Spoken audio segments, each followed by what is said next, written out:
Hi, welcome back to the studio. Today we're going to talk about 5 basic elements that we really need to incorporate in any landscape painting. This is not unique to landscapes, but in some ways it is, so we'll go over that. But I call them the 5 Ds. We're talking about design, having a subsequent and believable dark, creating a sense of distance in the landscape so that you can go back as far in the picture plane as necessary, actually to the very back of the picture plane. To help us with that sense of distance, we need to get this sense of density, so we have some opposition. Just like everything else in life, painting has a series of opposites, of complements. And we also have to have some deceit in the painting, because God didn't make a good painting, He made us, we make the paintings. We have to cheat a little bit to make the painting look good. So we're going to talk first about the design elements in a painting. The first element of design, there's a book by Edgar Payne called Composition and Design for Outdoor Painting, or something like that. It's a really good book, and it explains this in detail, and we'll talk about that later in another video. But right now, one of the designs that I really work with is something called a radiating arm design. And you'll notice that all of these lines point to a spot about here. So this line, the shadows point to this, the land horizon line points to that, even the hillside points to this spot right off the canvas. And then, so I've got this radiating line. Everything seems to be coming from this point.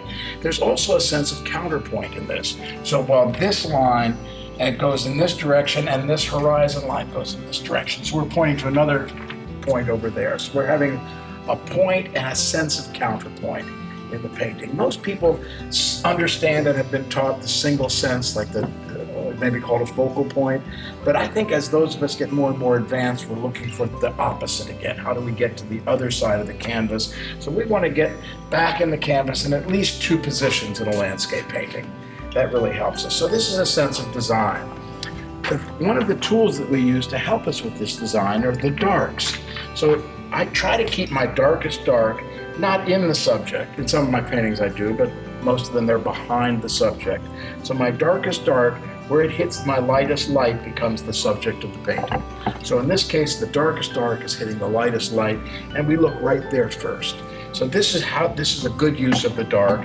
Another good use of the dark is creating this big wedge. Look at how this shape goes from large to small. It presents an arrow that points us to where I want us to point. This presents a secondary arrow that points us in another direction. That's that counterpoint.